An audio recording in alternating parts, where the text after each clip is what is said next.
This is May 13, 2020, unusual times, grand rounds for internal medicine. My name is Larry Schleybaugh, and I'm one of the medical oncologists here. Been here for a few decades, and I'm going to give a presentation this morning on malignant melanoma and some of the therapeutic advances. This is very unusual, as you all know. I thought I was just speaking to an empty room, but at the last minute here, the division chief, Dr. Graham, comes in here, so he'll make sure that I'm staying on course. You wonder why I chose an unusual topic of melanoma, and I wanted to give this talk more as a perspective of oncology as to its evolution over the last 3 or 4 decades. And hopefully, as I use this as the platform from which to speak from, you'll understand what I mean by that, even though the specific disease we're talking is this. I think you'll realize by the end that there are some fairly dramatic changes that have come about over the last few decades. And sometimes we get mired down in the daily grind of what we do. And so anyhow, that was the purpose of this. I did my training at UAB 30 years ago, and I worked in the clinic of the division chief and my mentor, Don Miller, and he ran a melanoma clinic.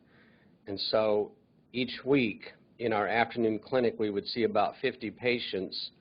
As we ran through them, all of these with stage 3 and stage 4 melanoma, and I developed very quickly firsthand experience of the limited efficacy that we had in management of this particular disease. And so that's what I'm going to focus on today and why I chose this.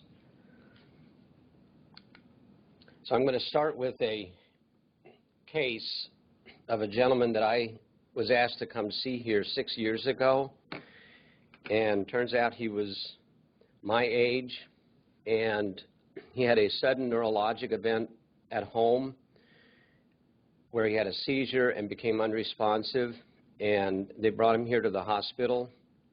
His significant past history is that he had a cutaneous melanoma that had been removed from his arm about 7 years before. And so when he showed up here, they did imaging, showed that he had several brain lesions, and he also had several lesions in his liver. So we proceeded to biopsy the liver, and that confirmed that the disease was melanoma. We did molecular typing on him, and he was BRAF wild type. That'll become significant, or I'll mention that later. He had a wife that was extremely fastidious in making sure that her husband got everything that was available done for him. So we started him initially on treatment of his brain disease with radiation therapy, and then we proceeded with what was available. This is 2014. And at that point, we did have one of the immune checkpoint inhibitors, which we'll talk about, the drug ipilimumab. And we gave him 3 courses of that, and it showed progression of the disease in the liver, lung, and brain. I'm going to highlight that later because 6 years later I wonder what was actually going on. But nevertheless, we then had a new drug that literally had just become available the month before. So this is the first patient that I treated with one of these PD-1 inhibitors, pembrolizumab. And we started him on these therapies because he was ineligible for any clinical trial because of the brain metastases. And he would come in every 3 weeks, take these treatments, and after follow-up imaging, we showed complete remission of this. He continued these therapies for the next 4 years until he started developing some toxicities, so I took him off the treatment. He is doing well today, and let me show you his current. So this was the scans. The one on the right of your screen was his initial brain MRI, and The one on the left is a brain MRI we just did here a month ago, and he remains in complete remission. Again, the screen on the right shows the lesions in the liver, and the one on the left is his liver scan today, and he remains in complete remission, perfectly asymptomatic and functioning well. The irony of this whole study is sometimes when you experience the oddity of things that occur, his wife, who was so concerned that we did everything possible and was perfectly healthy, a year into his treatment, she was with her twin sister down in Florida and was killed by a drunk driver. And we talk about her almost every time when he comes to the clinic as to how concerned she was that we do everything we can for him and then that occurs. So sometimes we don't know the future, and I think it's sometimes what makes cancer so hard to deal with, because we have a window into what might happen, because historically what this gentleman presented with, he probably would have had at best 6 to 9 months survival. So let me just briefly go through some of the basics of melanoma, and then we'll get into some of these advances in therapies that have come about. It is the 5th most common cancer in men and women, and the incidence is reported as around 80,000 new cases per year, probably more than that, because a lot of these often get taken off in the dermatologist's office and aren't reported into the national registry. And about 10,000 deaths per year are experienced here in the States from this cancer. The risk factor, there's a small risk as a hereditary pattern, but it is the only cancer that I know that is associated with a higher socioeconomic strata, because one of the risk factors for melanoma is intense intermittent sun exposure in childhood.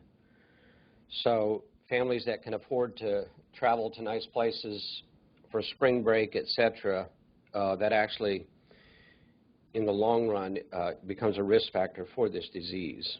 We know that the cell that gives rise to a melanoma is the melanocyte.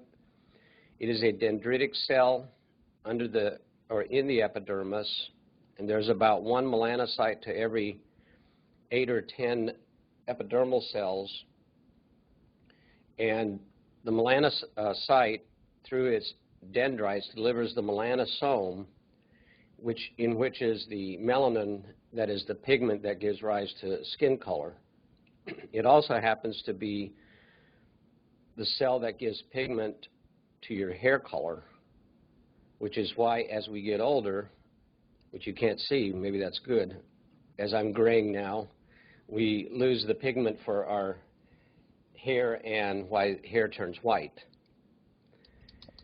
But that cell can be injured through, from sun exposure, but not necessarily just yet, and become a cancerous cell. And I'm going to go through just briefly, show you the subtypes, and then talk about the histopathology. The most common form of melanoma is this superficial spreading melanoma. It makes up about 70% of the cases.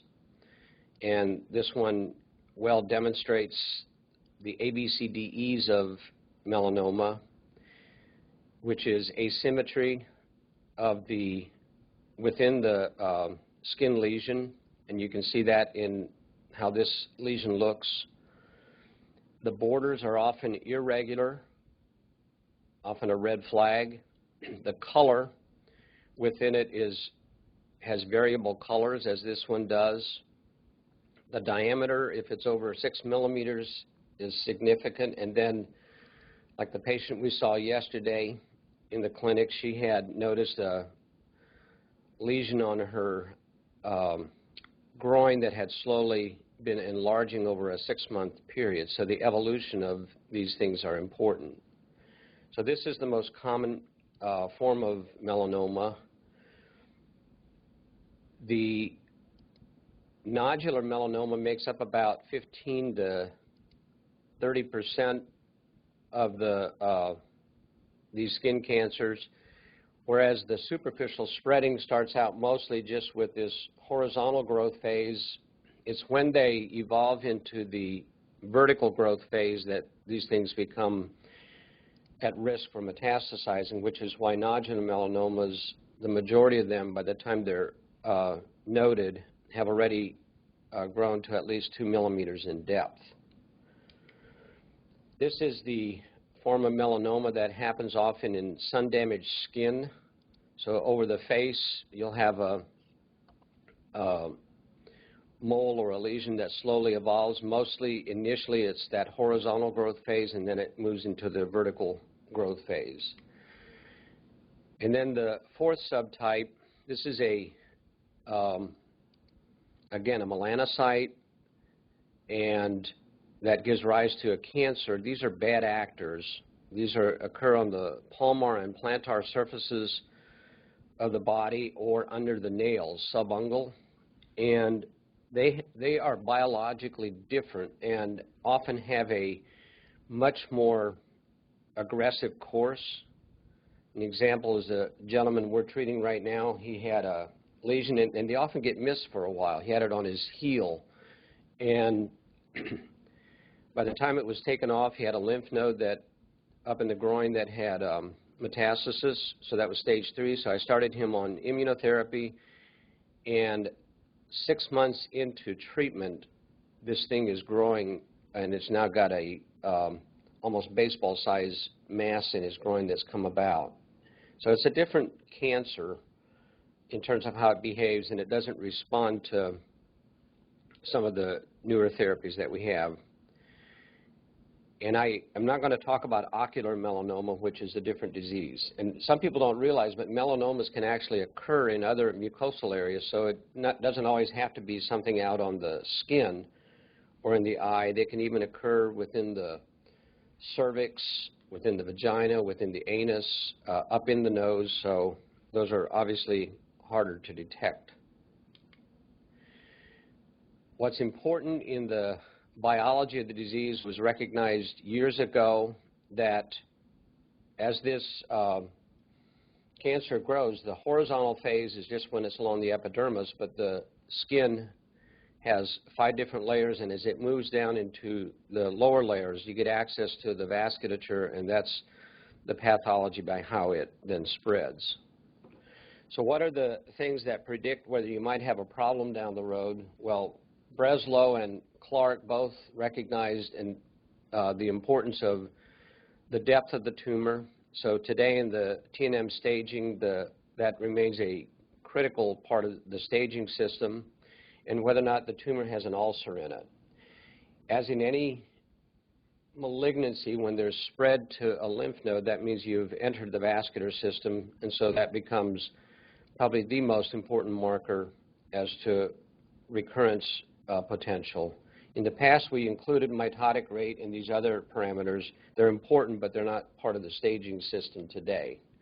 And I'm not going to laboriously go through the whole TNM system, but you can find this at the NCCN guideline. But what's important is depth. So anything less than 1 millimeter, and then from 1 to 2 millimeters, and then greater than 2 millimeters and over 4 is what separates importance of depth, and that determines the stage, as do the lymph node involvement, whether or not, and from those criteria of depth of invasion and other path features is when we determine whether or not you need to assess the lymph nodes, and even any micrometastases becomes important.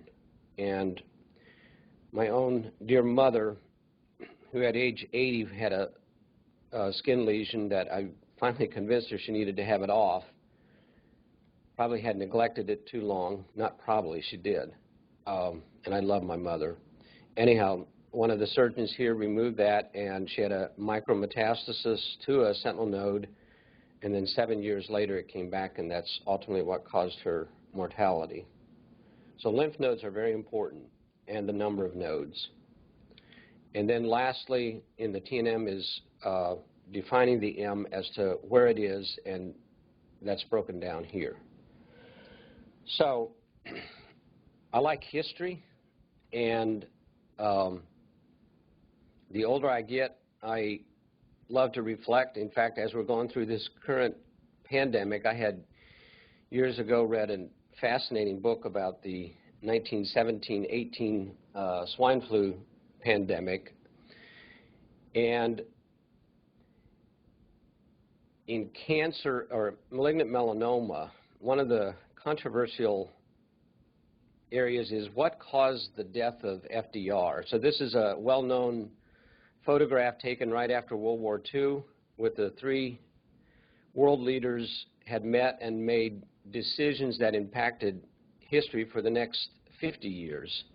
And if you look at FDR in the middle there, he does have a look of someone who obviously looks tired, and one could even argue starting to look cachectic. And as I studied the photograph more, if you also look at his hand, he's actually smoking a cigarette, which is real interesting. That would be a no-no today. And FDR was so concerned about public appearance, to the point that a lot of people didn't even know that he had the paralysis from polio. But this was taken during that conference when they made those decisions, and then he came home, and they thought he was just tired, and it was actually down here in Georgia where he was recovering, and then he died suddenly that afternoon. And the cause of death initially was put out that it was malignant hypertension. And I'm not going to debate this, but this is a book that was written several years later, I think about 1980, by a neurologist and another journalist. And this is a photograph taken of FDR a number of years before he passed. And if you notice over his left eyebrow, he's got a mole. And again, the records of this are unknown, but that was removed. And the neurologist went through his speech that he gave at Yalta, and they had noticed that he was not reading things correctly. And in fact, they argue in there that what he was missing was like he had a temporal hemianopsia.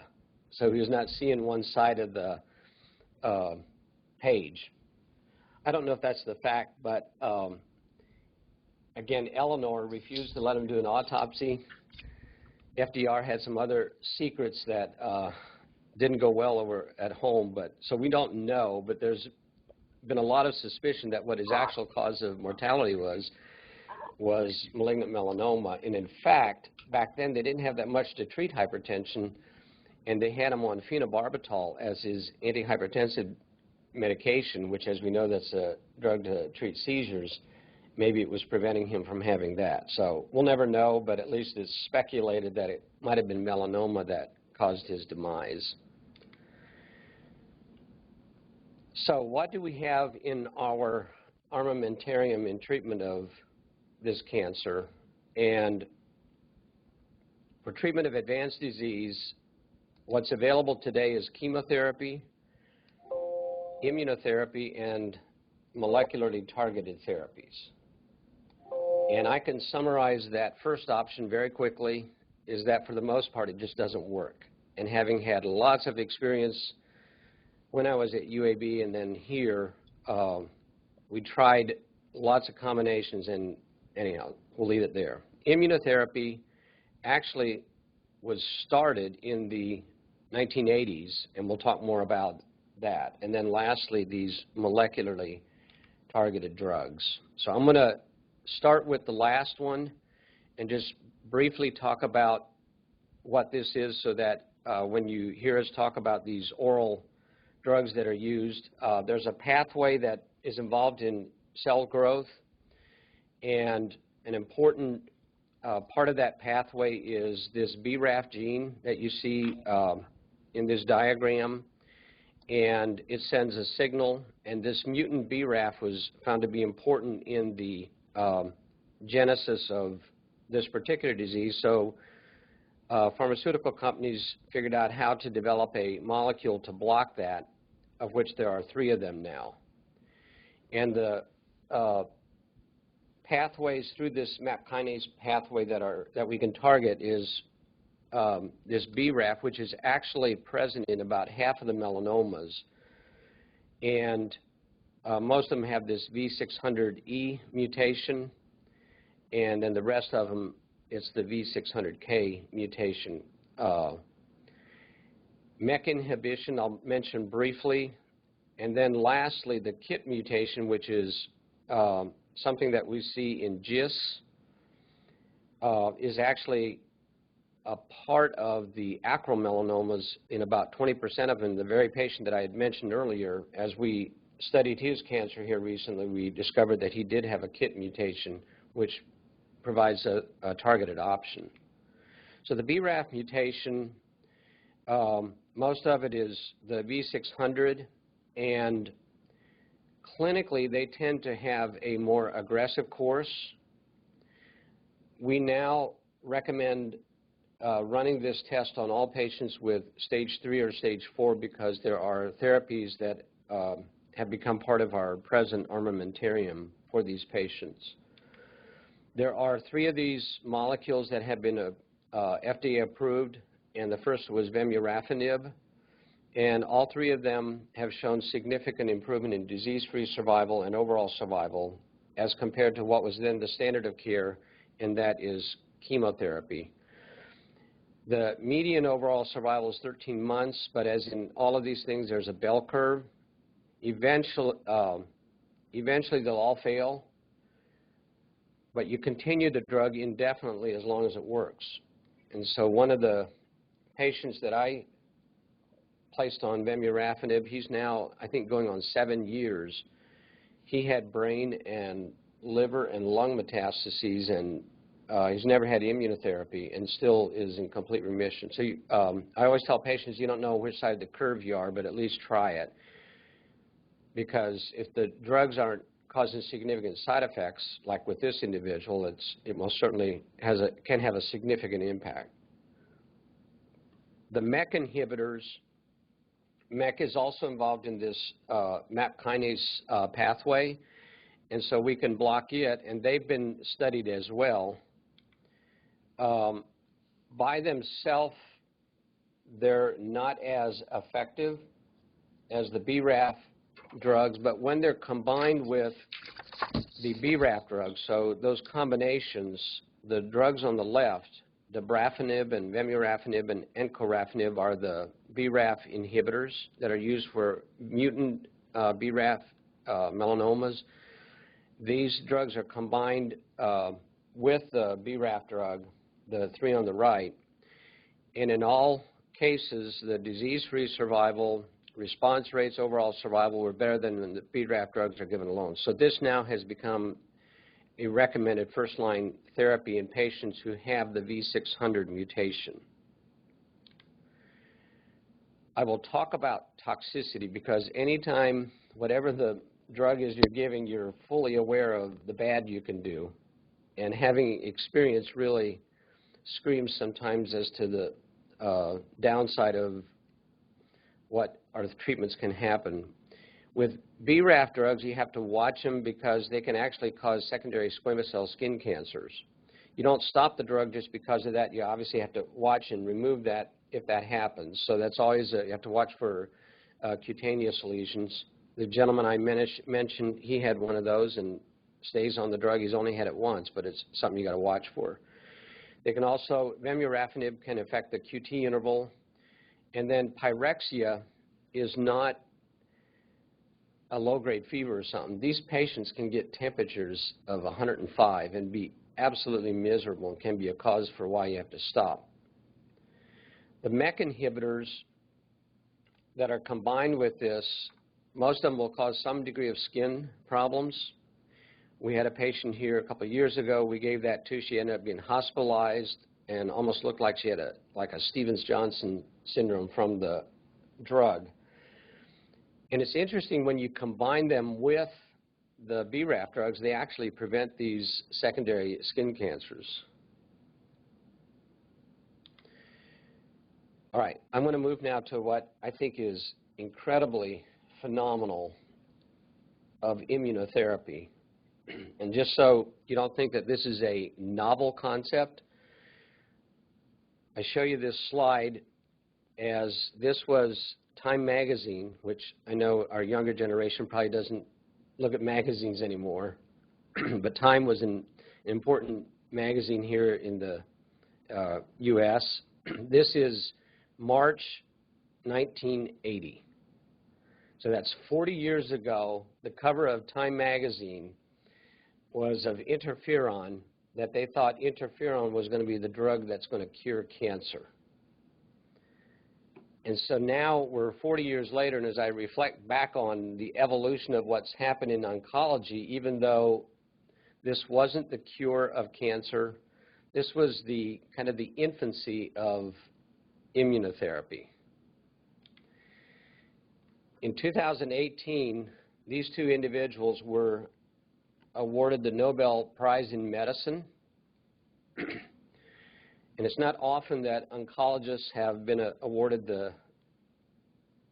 this particular esteemed award, but I remember when I was at UAB, the bone marrow transplanter from Washington, Seattle, Washington, had come. He had just been awarded that for his work in with allogeneic bone marrow transplant. But in 2018, these two individuals who are immunologists and physicians were awarded this prestigious award for their work in cancer research. Tosaku Hanjo is from Japan, and his work was what he unraveled in 1992. Again, think of the years of when these happened. Here we are now about 20 years later, and we're just now starting in our clinics to experience the benefits of these basic science research that went on.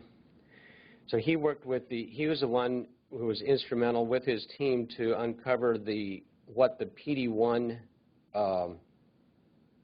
receptor on the lymphocyte does.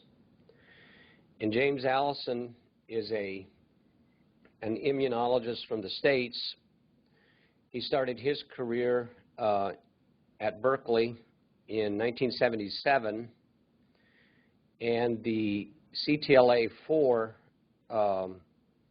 receptor that he was studying was discovered in 1988, I believe, and then he published his paper in 1994 as to what the CTLA-4 transmembrane protein actually does as an inhibitor of or inhibition on the immune system.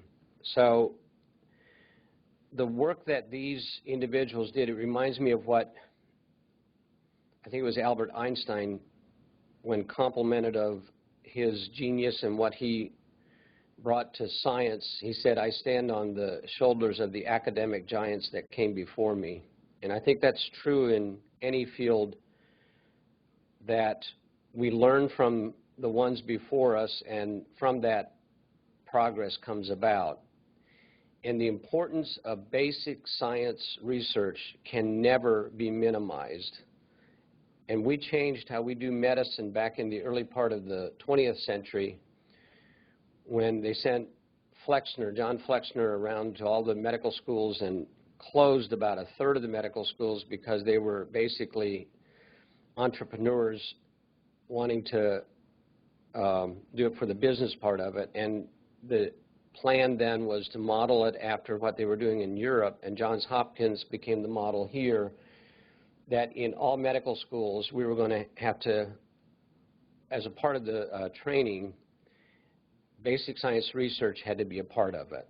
And so over the course of these 40 years or whatever that this research is being done, today we're reaping now the fruits of unraveling the mysteries of some of these, of cancer biology.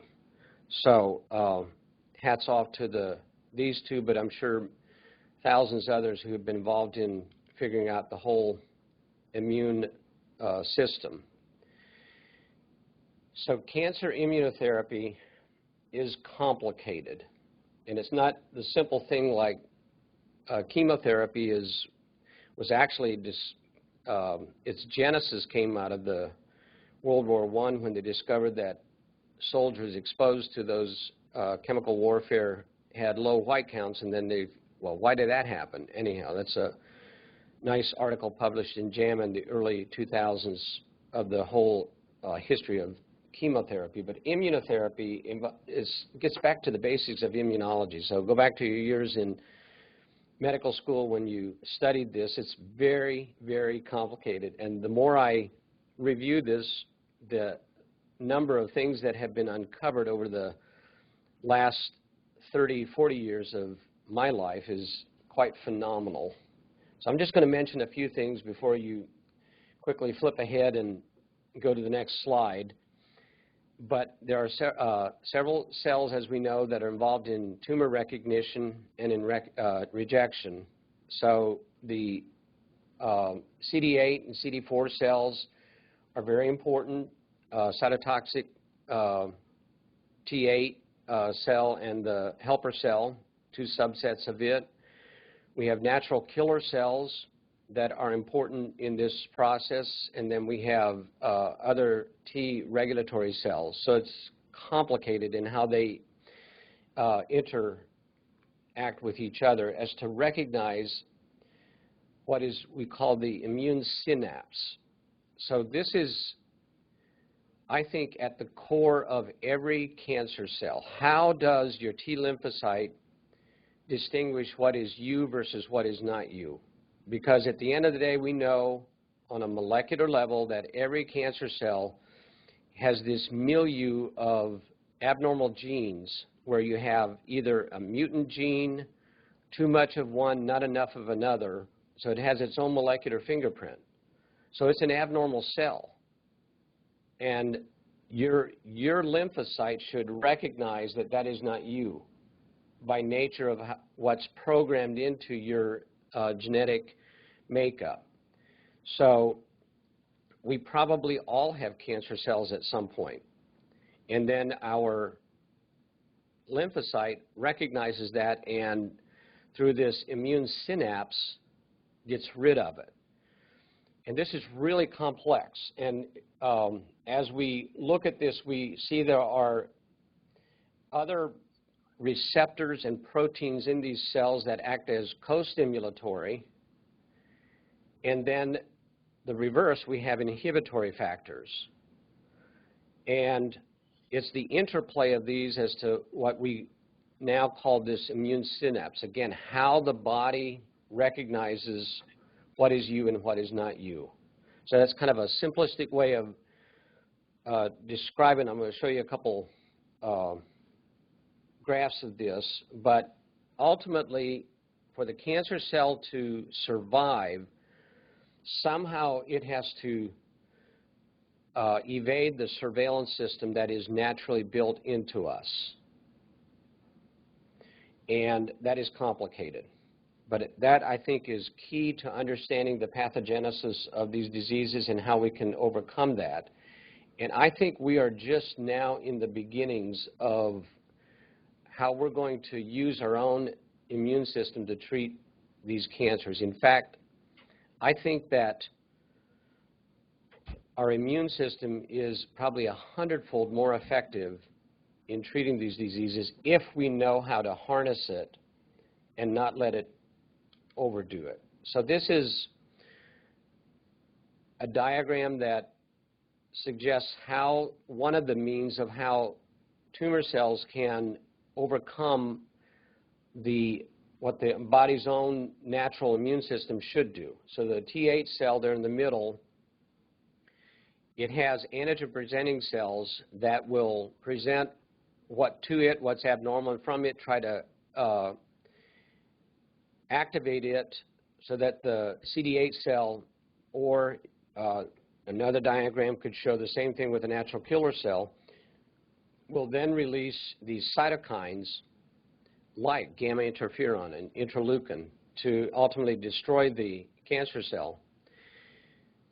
But cancer cells are also survivalists, And so one of the mechanisms that we now know for certain cancer types of how it develops immunity to the body's own immune system is it overexpresses this PD-L1 receptor on the cancer cell, and it literally exhausts the T cell, because what these researchers showed is that the function of these transmembrane proteins, they act as an inhibitor to what the T cell is supposed to do, and then the cell doesn't kill what it's supposed to.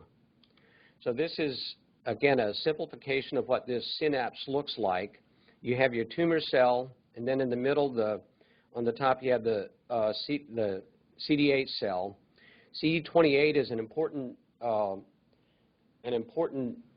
stimulatory component, and it binds to CD80 and 86. And the interaction of these is it's not just a simple thing of having the antigen-presenting cell present the abnormal antigen that's there, but you have to, it's the whole milieu of inhibitory and these co-stimulatory factors. And so today, so far, what we've developed are just primarily factors that work against these inhibitors, or the ones that shut the immune system down. But there are the other elements of it which are co-stimulators, and you're going to see a lot more coming about as we try to identify what each of these molecules do. Okay.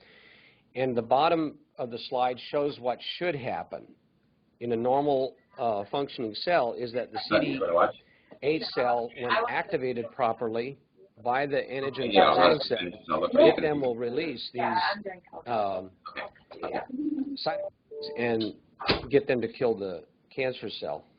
Now, just briefly mention a patient that as an example, that I started last Friday. He had this big mass of lymph nodes. It's a squamous cell carcinoma in his neck. We gave him a PD-1 inhibitor on Friday, and by Saturday, he said, my gosh, these nodules were just, they became very painful and were growing. And even the mass in the neck, and he obviously became quite fearful, like, oh my gosh, is my cancer just exploding? And I think what's actually happening is what's going on here in the bottom slide is that these cytokines are actually doing what they're supposed to, because after about 3 days, this thing started to soften up. So we'll see what it looks like in a few months. So how can we approach in a therapeutic way then the use of these complex interactions that go on? And these are the different mechanisms by which we can affect the immune system. That first slide that I had of interferon, that was the very beginnings of immunotherapy, because that's the end effector, which by itself, I mean, there are thousands of studies that were done with alpha interferon in melanoma, and I'm glad we've moved on. The benefits were small. We're going to talk today, or the rest of the talk, mostly just about immune checkpoint inhibitors. There's active research going on with these, trying to further work with these co-stimulatory receptors. You can actually take the T cells out and genetically engineer them with CAR T therapy. There is one oncolytic virus that's approved, and the last one, combinations of the above. Where we're going to be another 30 years from now, I think is, it will be interesting. So what we have for melanoma and in a number of our cancer types now is these two immune checkpoint inhibitors. So CTLA-4 both of these are transmembrane proteins that their purpose is to serve as a negative feedback on the immune system. And so if the tumor cell binds to this, that can downregulate what the T cell is supposed to do. So that's basically, if you look at the CTLA-4, you have the effect of what happens in the top diagram, and then, in fact, these researchers already in the 90s were developing these monoclonal antibodies. How can we block that? And so the bottom diagram shows what happens, or what we're really after, is that if you block these membrane proteins with these antibodies, then it's like putting the accelerator on, or the other description would be take your foot off the brake and allow the lymphocyte to do what it wasn't doing. These are the drugs that we have available today, and as you can see, it's become quite a list. The first of these that got FDA approval was the CTLA-4 inhibitor ipilimumab, so I'll talk briefly about it.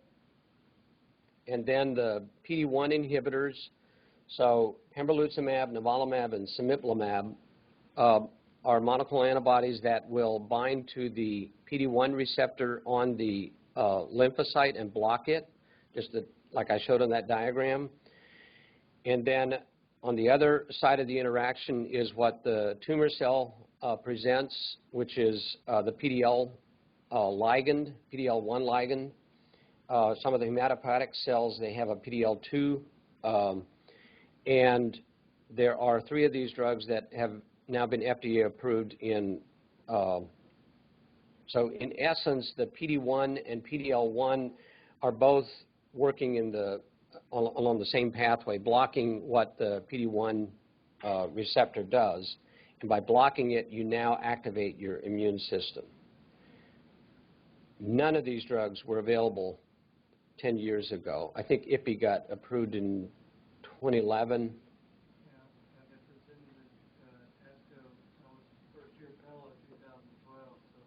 Okay. Yeah. If y'all can hear Dr. Graham, he said he was at his first ASCO in 2012, and that's when the data on ipilimumab got presented. So, and if you look at that now, here we are 10 years later, and anyhow, we'll talk more about this. So the first studies done in with immune checkpoint inhibitors was with ipilimumab. So it blocks the CTLA-4 cytotoxic lymphocyte associated protein, that transmembrane receptor, and the studies were done in comparison to what would have been standard of care then, which was a vaccine or chemotherapy. And in both studies, unequivocally, significant improvement in overall survival.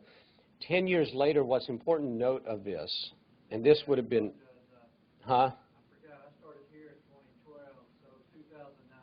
Okay, Dr. Graham wants to correct. It was 2009. But because I think it was in 2010 or 11 when ipilimumab got FDA approval. But anyhow, what I highlight on this slide here is the 10-year follow-up as they've looked back on these first patients treated with IPI. These are patients with stage 4 incurable terminal cancers that would usually last for 6 to 9 months. Out of 1,868 patients, 21% of those patients are surviving beyond 3 years. And you have a plateau of the curve, which I think is quite phenomenal, unheard of before. So from that, ipilimumab became the new standard of care. In its early beginnings, how we dosed ipilimumab was problematic. And I think that's why the CTLA-4 drugs, they're starting to come back again, and I'll mention that a little bit later. But then work started with the use of these PD-1 inhibitors, and the first of these was with this Checkmate trial that compared nivolumab to a standard of care chemotherapy, dacarbazine, and unequivocally major difference in terms of response rates, survival, and progression-free survival. So very quickly, this moved into first-line therapy. Then they compared nivolumab to patients who had chemotherapy or previously had received ipilimumab, and this was 405 patients. And again, the PD-1 inhibitor clearly superior in terms of response rates, duration of response, and again, overall survival. Not majorly different there, but the important thing is that 41% of the patients who had failed on the other arm, the non-nivolumab, got nivolumab, so that's probably what impacted the overall survival not being as significant. When something works, everybody wants in the game. Everybody wants to come play in the sandbox. So pembrolizumab, manufactured by another company, was being developed, and so they did a comparative study with what was the new standard of care, that was ipilimumab. And the PD-1 inhibitor here, again, was the winner with almost a doubling in overall survival and response rates, progression-free survival. And I think I would highlight in that third point that 90% of the patients who achieved a complete remission coming off treatment after 2 years remain disease-free. And some of those patients stopped therapy after 6 months. We don't know how long to give these drugs. And, but the important thing is that many of those patients, like the one I presented in the beginning, I don't know, but maybe indeed we might be curing these cancers. I'll talk more about toxicities a little bit later as to how to manage these patients. This was a trial that looked at ipi to nivolumab versus a combination of the two. So I mentioned earlier, now we're starting to add things together, and we're learning a lot. We learned a lot about ipi early on in terms of we had some major issues with toxicities, and so now we're starting to give 2 immune checkpoint inhibitors together. And so this is a study that did that combination, and again, the winner was the combination of the two, where you had a 19% response rate with ipi, 45 with nivolumab alone, but 58 when you added the two. And overall survival, half of those patients, overall survival of 5 years, which I think is phenomenal for a disease that historically had a bad outcome. And interesting is that the greatest benefit is in the patients who had BRAF mutated, which is historically a more aggressive cancer, or if they had a high LDH at presentation. The toxicities obviously are going to be higher when you give both of those immune checkpoint inhibitors, but even if you stopped those drugs, which in a third of the patients you did, the survival benefit continued. So I show you this slide just as a snapshot of where we are today. This is the NCCN guidelines, and this is kind of the gospel of what are the standards of care that everybody uses in oncology. And I know if you're not familiar with this, you look at this, and this is very dizzying as you look at the options. But the reason I copied this over, this entire page, none of this was there 10 years ago.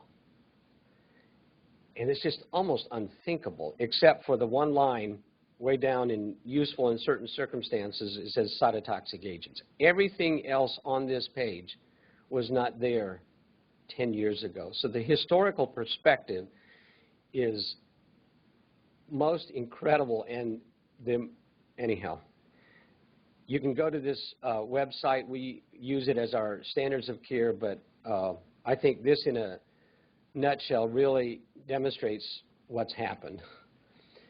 Let me real quickly talk about toxicities, because not everything that's golden is without its risk.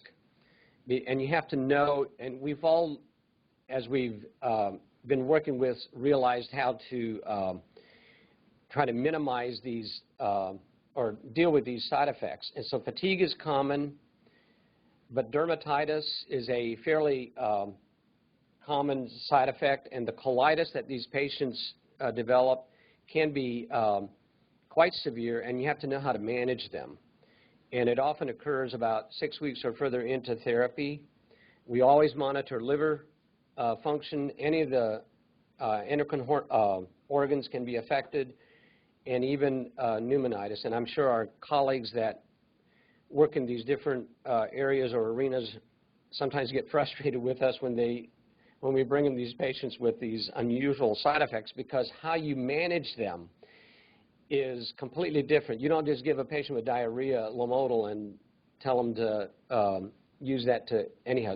Bottom line is when you activate the immune system too much, that can cause side effects, and so you want to you have to suppress the immune system, and if it's at least a grade 2 or higher toxicity, to the point of in colitis we even use infliximab if the steroids don't stop the problems that the drugs are creating. Lastly, another very important thing to note is when you are monitoring how these drugs are working or not. I showed this, and the patient I told you earlier who I just gave the drug to, when you start these treatments, so up on the left-hand corner, this patient, that's what the liver looked like before they started. Then they started the treatment 12 weeks later, and you're like, oh my gosh, things are out of control. But you have to stay with it because you get another scan 2 months later, now they're going away. So initially, so this is called pseudo-progression. And you always have to be aware of that and be careful not just to stop treatment because it looks worse, like the patient that I was describing. So I'm going to summarize by saying in melanoma, early stage 1 and 2 is obviously, most of them are cured by surgery, but for stage 3 now, we treat with surgery and adjuvant immunotherapy. That's standard of care. And even one of the BRAF combinations have been approved in that also. But most of us would probably go with immunotherapy for stage 3. Significant improvement in disease-free survival and overall survival. Stage 4, standard of care would be immunotherapy and this whole plethora of treatments that have come about. And lastly, monitoring toxicities. So I said in the beginning, I'm using melanoma as the platform as to what I think has evolved in cancer. I'm going to close with a final case of a gentleman that I saw to show that if you look at the number of different diseases that we now use immunotherapy, it is truly unbelievable. And ask the nurses because they're forever now having to administer all these IV drugs. But this is a patient that I had who had CLL, and the wife was really averse to any modern medical therapies. And finally, after a number of years, she let him take chemotherapy. The cancer went in remission. Then he goes a number of years, and I get a call, and he's in the hospital, and they took out a really bad colon cancer. And about every lymph node had cancer in it. I said, well, you have to take chemotherapy because this is going to come back quickly. And they refused, and as expected, within 6 months, the cancer was relapsing. No, we're not going to do chemotherapy. We're going to another country where they do these unconventional things. I said, fine.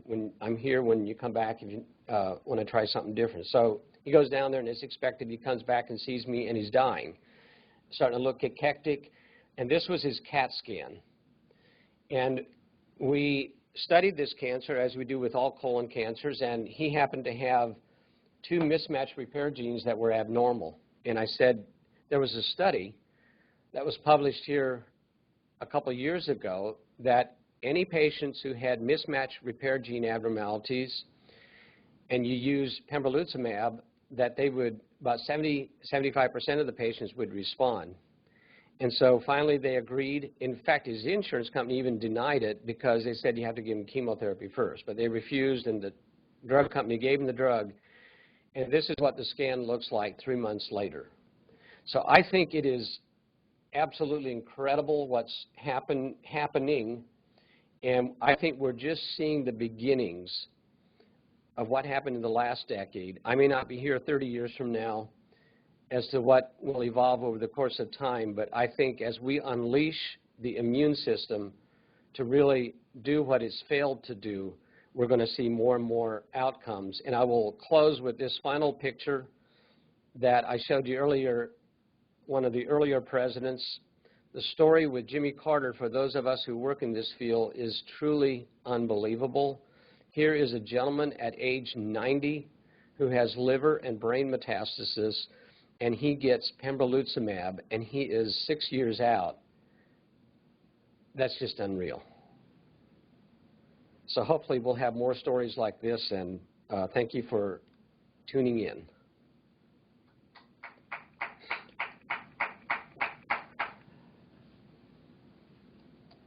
Love the historical perspective. You know, it's hard for me to appreciate it. You know, August, I guess June 2010 was the plenary session. I can't keep up with that.